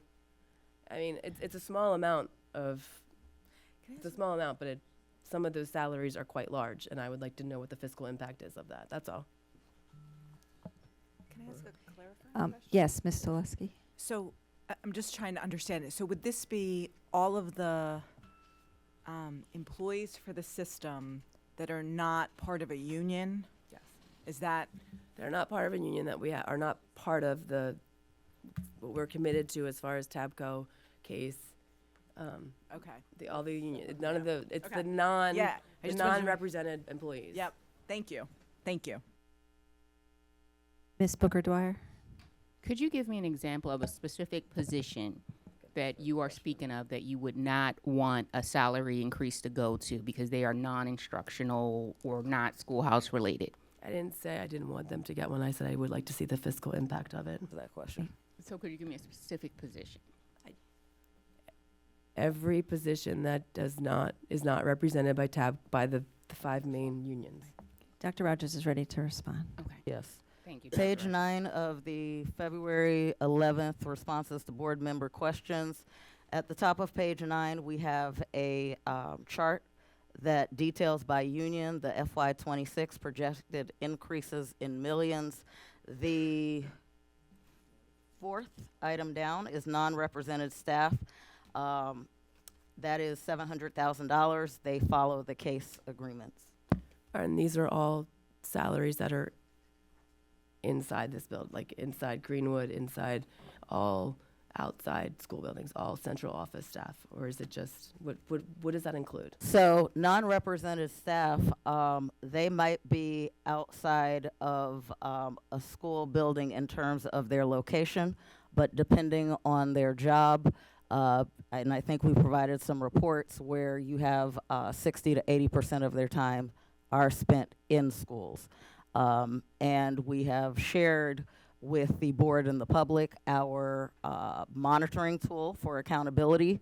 And I think the principals could speak to help that they're receiving in order for them to do their work in the school in order to ensure fidelity of implementation of our investments around curriculum, around quality teaching and learning. That's the work that some of those people do. And then you also have people on the operations side. You have supervisors who make sure that the buses show up to the right depot. You have, routing supervisors who do that work, and sometimes they may get on a bus. But if they are in, and those might be the wrong positions to name, but if they are in non-represented, the fiscal impact is $700,000. And that would include, say, your salary or anyone else's in this room salary? Yes. Chief of staff, chief of Yes. academic officer, it's only 700,000 for all Yes. those positions. For every single non-represented position. I'm not sure that I'm getting the. So you asked for the fiscal impact for FY26 budget. It's $700,000. So it includes chiefs, it includes executive directors, it includes directors, it includes executive assistants, anyone who's on the non-represented list. So it's 700,000. Yes. Just for. Is the increase. Is the increase. Okay. Thank you. So therefore, your motion, you have your answer, so do you want to? Thank you for that. Okay. Thank you. So I think, we were at the roll call vote, please, do we already have a motion and yes, Ms. Henn? I have a motion to amend, Madam Chair. Okay, go ahead.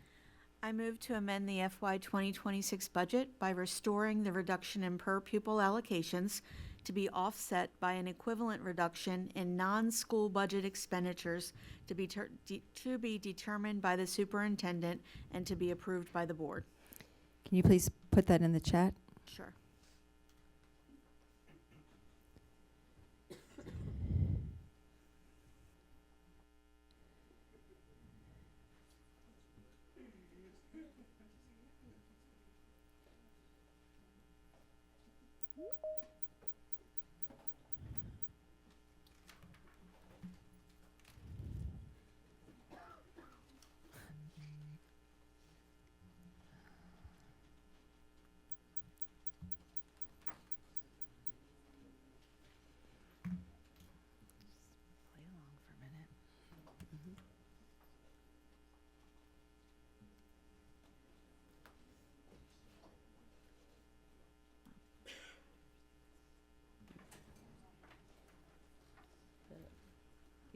Don't cut the schools and cut something else.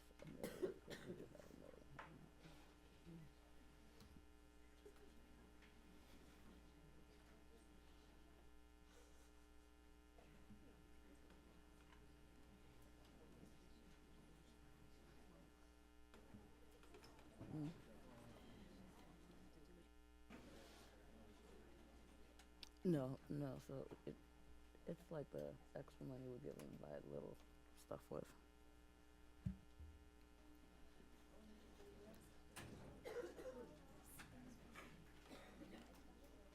Okay, Ms. Henn's motion is in the chat. She moves to amend the FY 2026 budget by restoring the reduction in per pupil allocations to be offset by an equivalent reduction in non-school budget expenditures to be determined by the superintendent and to be approved by the board.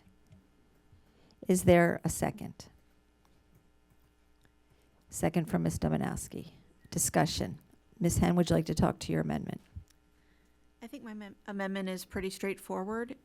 It's to restore school-based discretionary spending so that principals can use it for their highest priority student needs, and gives the superintendent discretion to reduce central office and administrative spending to offset the reduction. It also preserves approval by the board so that we can have oversight into and final approval over where that reduction ends up being. Okay, thank you. Any other discussion?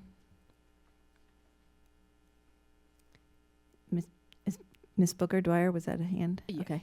So we've heard from several principals to fully fund the budget as is. There was a whole video put out stating to fully fund the budget as is. So I'm in support of what we have heard.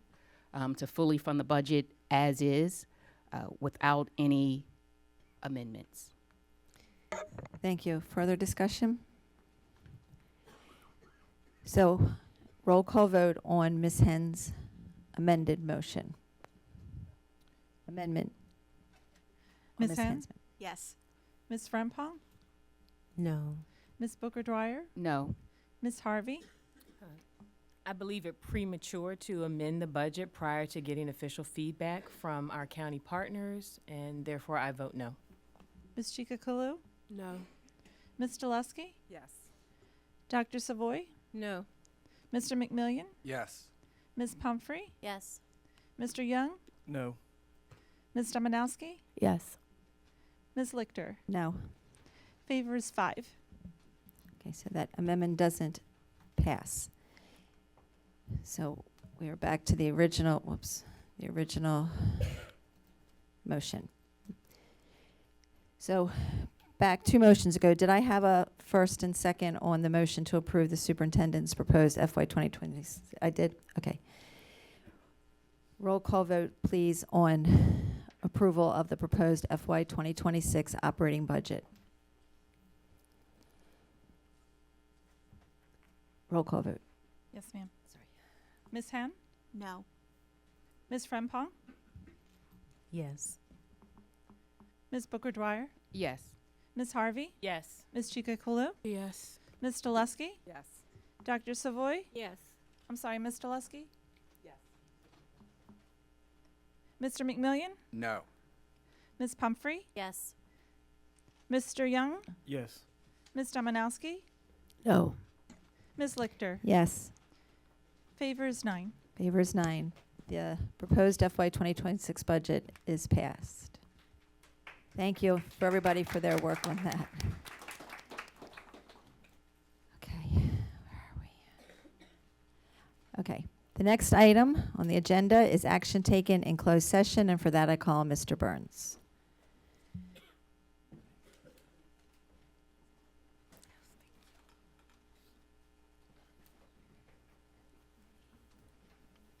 Madam Chair, Madam Vice Chair, members of the board, Dr. Rogers. In closed session, the board acted on took action on 2 appeals.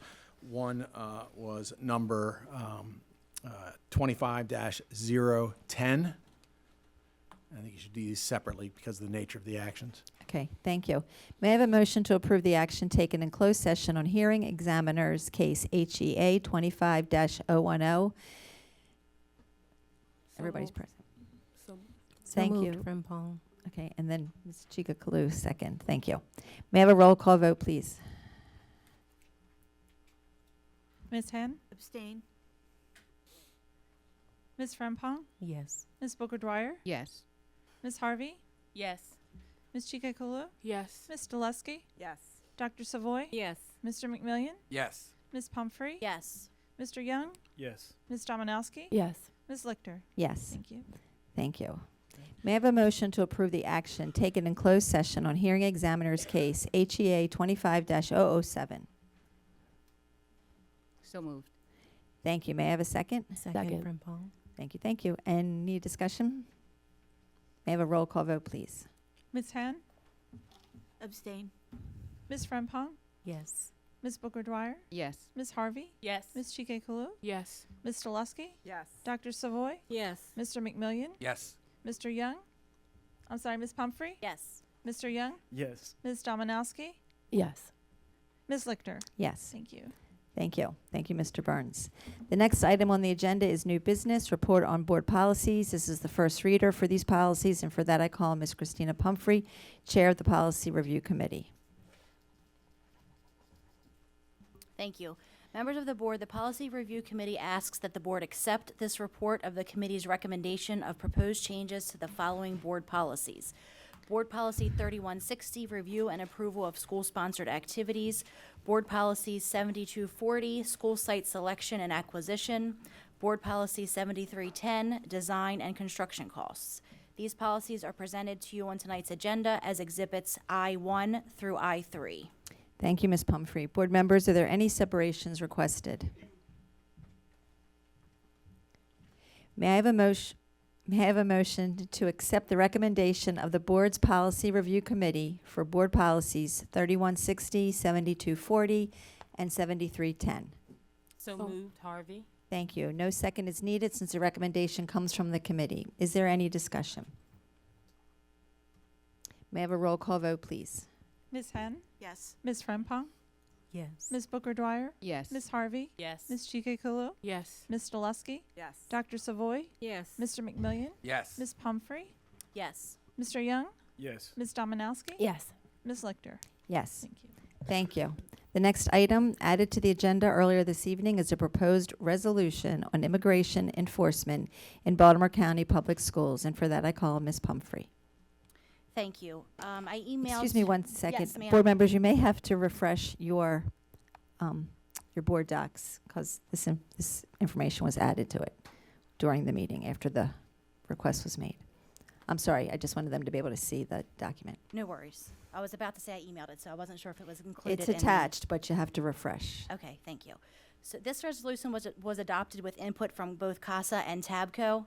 I greatly appreciate the guidelines and procedures that the superintendent has followed and that have been communicated to our schools. Many of the items you'll see in the resolution are the same or very similar to those guidelines. However, I believe that as a board, we need to take a stand showing support of our students, all of our students. During school visits in the last 2 weeks, I've been told more than once that there's an increase in absenteeism of our immigrant students. Students are scared to go to school, and families are worried about sending them to school. We know that we need our students present in class in order for them to learn. Educating each and every student is our #1 priority as a board. I have requested that our policy review committee discuss a possible policy. However, I do respect our process for adopting policy, which is why I did not bring forward a policy this evening. I believe it's important to adopt this resolution while we are moving through the process, through the policy process, and until we discuss that as a committee. Thank you. Yeah, let's take a couple minutes to allow you all to read it.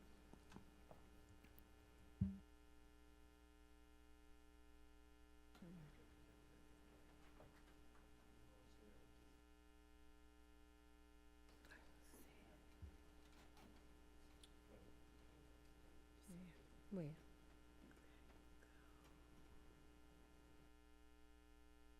Thank you. No, come on.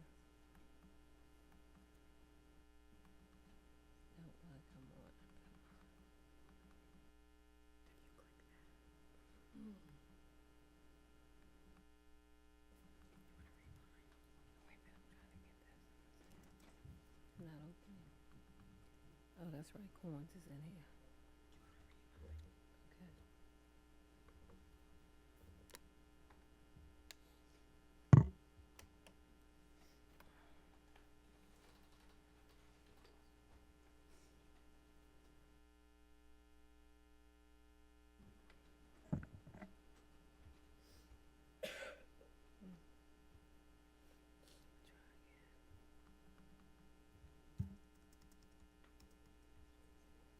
You know that should be opening. Manipulated again.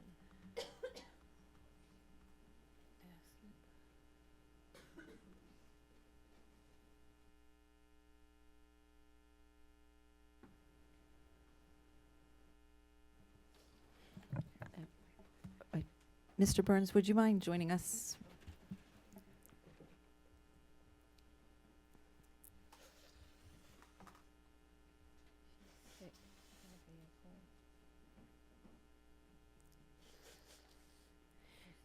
I know that you also have not had much time to look at this resolution, but can you just give us your early thoughts and comments concerning the resolution as stated? Yes, Madam Chair, members of the board, Dr. Rogers, correct. I saw this within the last hour and a half, and just based on the board meeting, haven't had a chance to do any sort of legal scrubbing. I will say at first glance, I'd be concerned that there are some non-Maryland standard terms and verbiage in here that you certainly would not want to adopt a resolution that was not consistent in verbiage with Maryland law. That's not to say it's illegal per se, just that it's not standard verbiage. In no particular order, I do think there's a couple provisions, including the FERPA, or student records-related provisions, that may or may not be consistent with Maryland law and/or the school system's policies or state board bylaws. So, of course, we'd have to look at that. I am concerned that at least one or two provisions here could open the door to impermissible political speech to captive minors in the classroom. And there's a few others, but I think the best way to synopsize it, because otherwise I'm doing what I shouldn't do, which is, shooting from the hip, is to simply say, without adequate time to both myself and general counsel to review this, and that would be the timer going off, review this, I don't think I can give an opinion that would do justice to, to the issues that it raises. And again, that's not a substantive yay or nay. That's my opinion right now. Okay, thank you for that. Dr. Rogers, would you like to provide any comments before I open it up for board discussion? Afterwards, okay.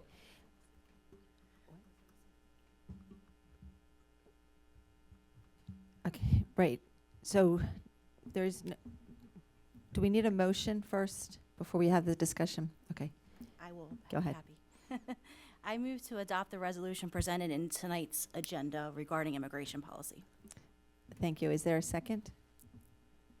Second, Stolasky. Okay, thank you. Now further discussion. Ms. Henn? Thank you. I'm not comfortable supporting this for the reasons Mr. Burns stated. I haven't had time to review it, and as Mr. Burns stated, he has not either, nor has General Counsel.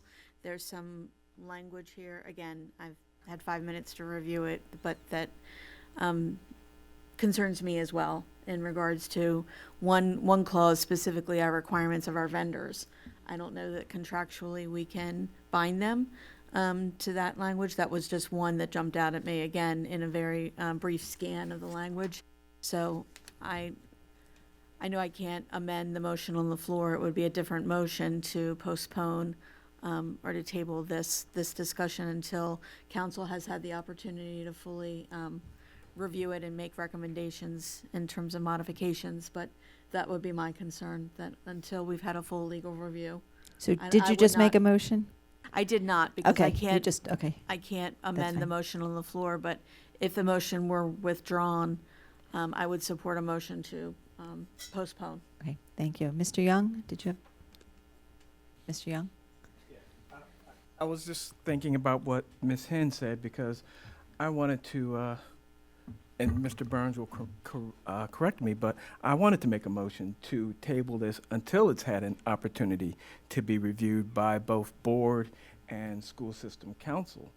But is that permissible at this juncture? Yes, in fact, that could supersede the primary motion. Okay. So are you making a motion, I'm Mr. making a Young? motion. Okay, so your motion is to Table, postpone. postpone Thank you. adoption of the resolution until it's had an opportunity to be reviewed by board and school system legal counsel. Okay, is there a second? Second. Okay, second from Ms. Henn. Madam Chair, just quick, did you mean adoption or consideration? Postpone consideration or adoption? I'm just want to guard against a foregone conclusion being contained We in the haven't motion. adopted. Right? Consideration. Consideration. Thank you. Okay. Ms. Gober, can you read the motion? Mr. Young, can you restate the motion? I'm getting silence from Ms. Gober. The motion to postpone consideration of the resolution until it has had an opportunity to be reviewed by board and school system legal counsel. Thank you. And we already had this second. Now discussion. Ms. Domanowski. I just wanted to say that I wanted to thank Ms. Pumphrey for going to this trouble, and it's something that we do need to discuss for sure. And I appreciate all the hard work that you obviously put into this and all the input that you took. I would like to discuss this further, and it's not that I'm against it. I just would like more time, and I just want to thank you for doing all that for us. Ms. Frimpong? I just wanted to ask, so within the resolution, did it take into account any of the existing policies that we already have? So for example, like with the student records and bullying, so we do have policies specifically for that. So has the resolution already accounted for that? I don't mind answering a question, however, I'm not sure it's appropriate based upon the motion that's on the floor. Which is to postpone and not to discuss the actual resolution, I although concur. I do not mind answering your questions. I concur. Okay. Okay, Ms. Hen? I wanted to confirm with Mr. Young, and if I need to amend his motion, I will, that what will be considered will be an amended version of the resolution if council recommends amendments to that. That's what I'm assuming, but if Mr. Young has a different intent, then I will make a motion to amend his motion to postpone. My intent, while, yes, supporting what Ms. Pumphrey has done, is to ensure that council is letting us know that what is there is legal and appropriate. To bring that back to us, that this is a more legal and appropriate way to handle what we are looking for. May I, Madam Chair, because this will help the board with probably similar questions. If the board passes a motion to postpone, you will have not taken any action, and that will not stop someone, the proponent or anyone else, from bringing back this resolution, another version of the resolution, or a completely different one at a future date as an agenda item. You put off consideration of this one. So are we good with the amendment that's on the floor, or were you amending the amendment? I'm good. Okay. All right, or we're still at discussion. Ms. Pumphrey, did you have something? Yes, I'm just going to add that I just think this is so important that it needs to be done immediately. I know that no one has a chance to review it, but I wanted to state that for the public, that I do believe that this is important enough that we should make a decision on it this evening. Thank you. Ms. Stileski? Thank you. And yes, thank you, Ms. Pumphrey, for initiating this. I just want to take the time to recognize all of the community members that have emailed us with support for our immigration population, and to CASA as well for your outreach. Thank you. Ms. Harvey? Thank you, Madam Chair. Along with others, I want to sincerely express my appreciation for Ms. Pumphrey's advocacy in making sure that we as a board express our agreement with protecting all of our students while they're in the school, and making sure that schools are secure and safe and free from disruption. I also want to make sure that the resolution has teeth. And if there are parts of the resolution that are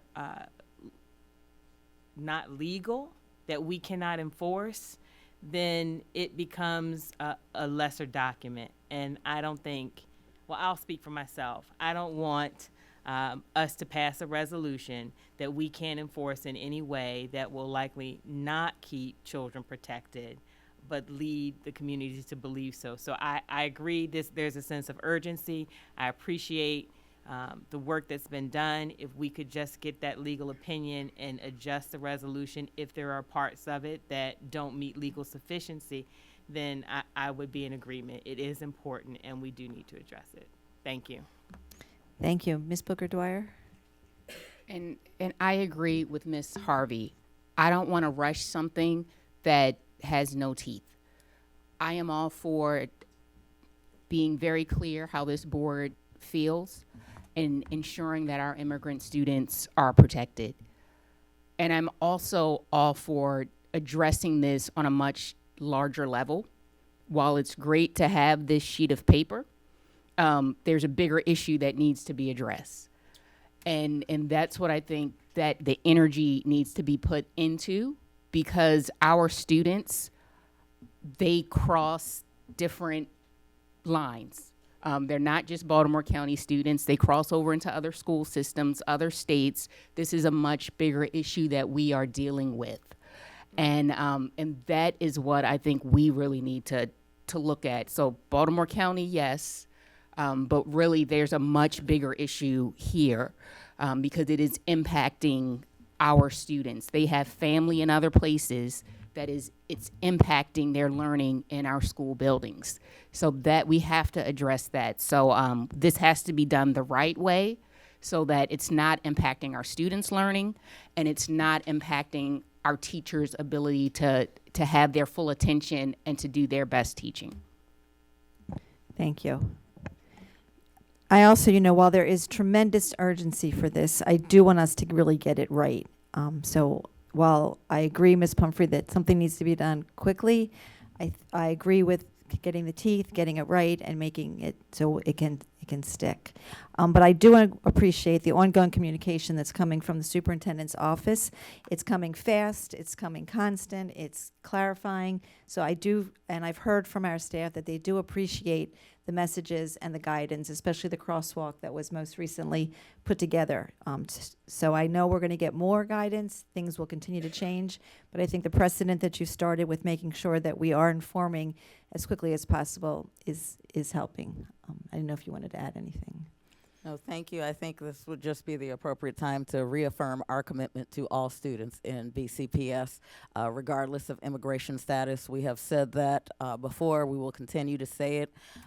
As you've alluded to, we have provided ongoing guidance to our staff members, ongoing information to our community. We've created a web page with all of the resources and directions so everyone would know what to expect if something like this were to happen. We have already trained all of our principals and have a coordinated support team for our students with the hope that we never have to implement such a team into action. But I think it's important for everyone who's watching, and particularly everyone who has taken time out of your busy schedule to sit here and advocate on behalf of our students, to know that we're all advocating on their behalf. We take this matter very seriously, and we've already put in place steps that were guidance provided as suggestions. There are things that we have already actualized on behalf of our school communities, and we'll continue to work across central office and across schools to make sure that our students have what they need. And I am one of the few superintendents who sits on the state level committee task force that was just emerged a few weeks ago based on this issue, to lend my voice to what our students are needing right now, what we're seeing in terms of attendance, what our families are telling us. And so this is a priority for us. So absolutely, we will support making sure that we comply